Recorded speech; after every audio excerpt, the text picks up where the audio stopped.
À partir des années 1960, un projet urbain de restructuration se dessine pour l'est de la capitale. D'anciens entrepôts de la célèbre halle aux vins, construite en 1869, sont alors détruits et près de 55 000 m² sont décapés de leur couverture alluviale sur 13 mètres d'épaisseur entre 1989 et 1996. Au cours des travaux, des traces de bois apparaissent dans les coupes de terrain et au sol. Elles s'avèrent être les restes exceptionnels d'une occupation néolithique, un village établi au bord d'un bras fossile de la Seine. La découverte la plus extraordinaire est un ensemble de bateaux en bois. Il y en a 10, datés par le carbone 14 entre le néolithique moyen et le néolithique final comme la pirogue 3 exposée en vitrine. Les archéologues et restaurateurs procèdent au conditionnement des barques. Les bois retrouvés en milieu humide sont dits gorgés d'eau. Au cours de l'enfouissement, l'eau contenue dans les sédiments a peu à peu imprégné leurs fibres. Une fois exhumée, elle s'évapore brutalement et la structure interne du bois s'effondre. Il faut d'urgence remplacer l'eau par un produit durcissant. En charge de la conservation et restauration des matériaux organiques, le laboratoire Art Nucléar va traiter la pirogue 3 avec un bain d'acétone, une imprégnation de résine polyester et enfin une radioactivité au rayon gamma qui durcit la résine. Après la consolidation, le remontage de la pirogue commence à la manière d'un puzzle.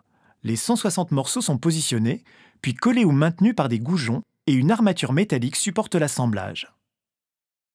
Pour construire leur pirogue, les Parisiens du néolithique ont choisi des bois parmi les espèces prédominantes de la région, feuillus, chênes et hêtres. Les barques de Bercy ont été taillées dans des chênes. Elles sont monoxyles, c'est-à-dire creusées dans un seul tronc, ce que permet le chêne, solide, dense et large.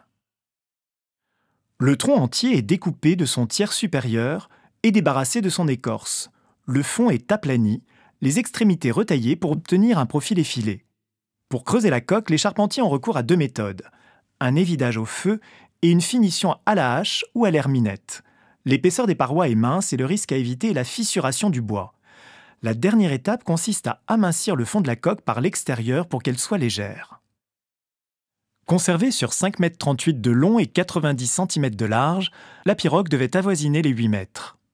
Son extrémité arrondie est la poupe ou tableau arrière. Une nervure dans la coque atteste d'un probable siège destiné à un rameur. La propulsion se faisait par pagaie ou par perche en eau peu profonde. Une pirogue était un bien précieux et on estime sa durée d'utilisation entre 5 et 25 ans. Utilisée pour la pêche et le transport, cette embarcation a sans doute chargé quantité de denrées depuis des régions en amont du fleuve. Mais une autre découverte attend les archéologues. Au milieu de fragments de bois flottés déposés sur le sable par le courant, ils découvrent un bout de bois particulier droit et lisse. Son étude révélera qu'il s'agit d'un arc intact, conservé dans les sédiments humides.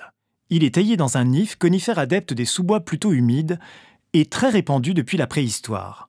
Bien que compact et difficile à travailler, ce bois révèle de précieuses qualités de résistance et de flexibilité, idéales pour l'élasticité d'un arc. Aujourd'hui, il a pratiquement disparu en Europe. La fabrication d'un arc demande de l'expérience. À partir d'un jeune arbre ou d'une branche, le bois est écorcé, séché puis coupé dans la longueur. L'arc doit être découpé entre deux parties du bois, l'aubier souple pour ne pas rompre et le cœur plus résistant.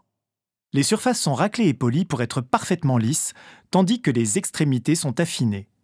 Le centre de l'arc où se place la main est aussi aminci pour assurer une plus grande précision de tir. La corde peut alors être posée.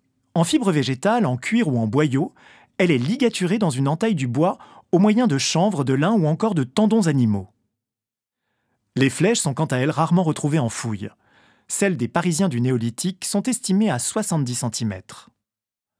Jusqu'au néolithique, les hommes chassaient à la sagaie, la plus ancienne arme de jet à longue distance. Lancée par un propulseur, elle possède une grande force, mais elle est lourde et peu précise. Elle est vite supplantée par l'arc et la flèche, dispositifs légers et précis, aussi bien pour la chasse que dans les pratiques guerrières. Les observations des ethnologues s'accordent sur une distance moyenne de tir de 30 mètres et des vitesses de propulsion avoisinant les 200 km/h. Long de 1,54 m et daté entre 4700 et 4400 avant notre ère, l'arc de Bercy demeure aujourd'hui l'un des exemplaires les plus anciens et les mieux conservés jamais mis au jour en Europe.